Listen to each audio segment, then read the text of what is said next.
Hello everyone, I am doctor Sheetal Garg. आज मैं आप सबसे बात करूंगी पीसीओएस के बारे में।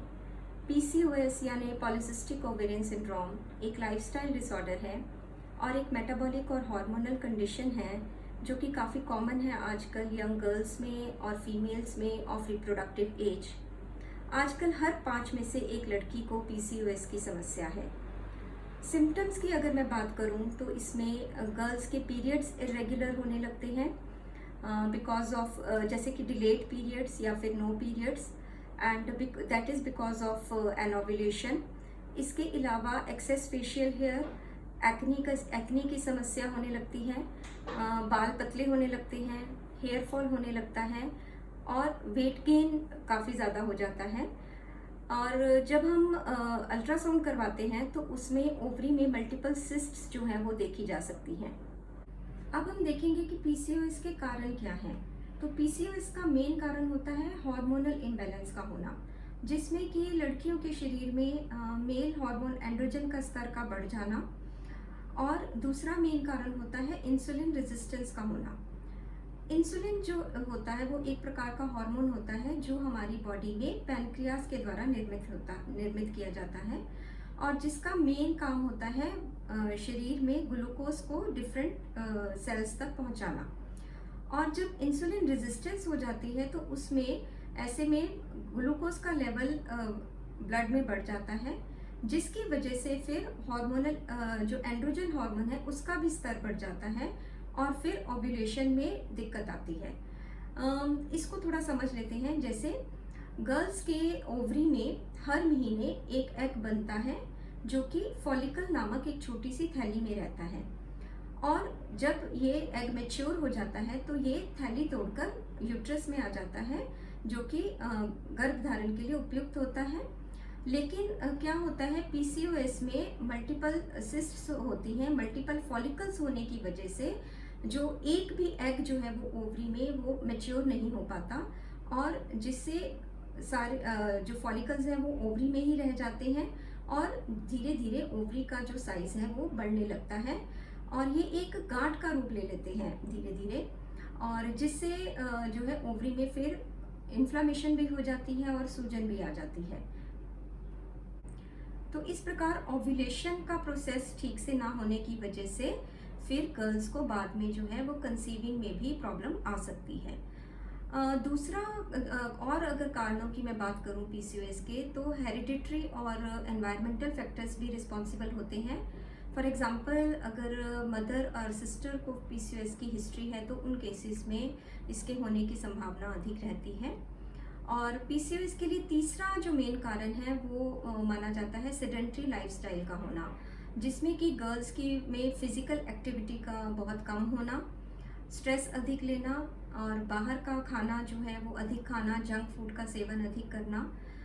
तो इन सभी कारणों से शरीर में मेटाबॉलिज्म जो है वो बहुत स्लो हो जाता है, वेट गेन होने लगता है और हार्मोनल इम्बैलेंस होने लगता है। और अगर हम आयुर्वेद के में दोषों की बात करें तो इन सभी कारणों से, जिसमें कि दिन में जैसे कि जब लाइफस्टाइल अच्छा नहीं होता, जिसमें दिन में अधिक सोना और देर रात तक जब बच्चे जागते हैं, तो इन सभी कारणों से बाहर का खाना अधिक खाना और फिजिकल एक्टिविटी ना होने की वजह से आयुर्वेद के हिसाब से शरीर में वायु और वात और कफ दोष का इम्बैलेंस हो जाता है, और जिसकी वजह से फिर पीरियड्स इरेगुलर हो जाते हैं और वेट गेन जैसी समस्याएं आने लगती हैं। अब हम ट्रीटमेंट की बात करें पीसीओएस के, तो आयुर्वेद में जो चिकित्सा है वह 3 प्रकार से की जाती है: आहार, विहार और औषधि। जैसे कि मैंने बताया, पीसीओएस एक लाइफस्टाइल डिसऑर्डर है, तो बहुत ज़रूरी है कि सेडेंट्री लाइफस्टाइल को छोड़कर एक हेल्दी लाइफस्टाइल को अपनाया जाए, जिसमें कि डेली आधे से 1 घंटे की एक्सरसाइज करना बहुत ज़रूरी है। जैसे कि walking, brisk walk, running, swimming, cycling, gym exercises या फिर योगा। और अगर योगा की बात करते हैं तो उसमें सूर्य नमस्कार करने से शरीर के हर अंग की, हर बॉडी पार्ट की एक्सरसाइज होती है और इससे जो है काफ़ी फ़ायदा होता है, अपना वेट रिड्यूस करने में काफ़ी हेल्प हो जाती है। इसके अलावा गर्ल्स को चाहिए कि अपना छोटा छोटा काम स्वयं करें और आलस से बचें, दिन में सोने से बचें और पूरा दिन जो है वो एक्टिव रहें। फिजिकली एक्टिव रहना बहुत ज़रूरी है। इसके अलावा हाई फाइबर डाइट लें पूरा दिन, पानी ज़्यादा पिएं, फ्रूट्स का सेवन ज़्यादा से ज़्यादा करें और स्ट्रेस ना लें बिल्कुल भी। और 7 से 8 घंटे की जो है नींद वो लेना बहुत ज़रूरी है। और अगर मेडिसिन की हम जब बात करते हैं तो गर्ल्स को चाहिए कि हार्मोन्स लेने से बचें। आयुर्वेद में there are so many natural herbs which help to cure which help to balance the hormones naturally, जैसे कि शतावरी है, एस्पैरागस रेसमोसस, गुडुची है, टाइनोस्पोरा कार्डिफोलिया, हल्दी, करक्यूमन और एलोवेरा है, घृतकुमारी है। All these herbs are having antioxidant and anti-inflammatory properties जो कि इंसुलिन रेजिस्टेंस को कम करने में हेल्प करती हैं। इसके अलावा ओवरी की इन्फ्लामेशन को कम करती हैं।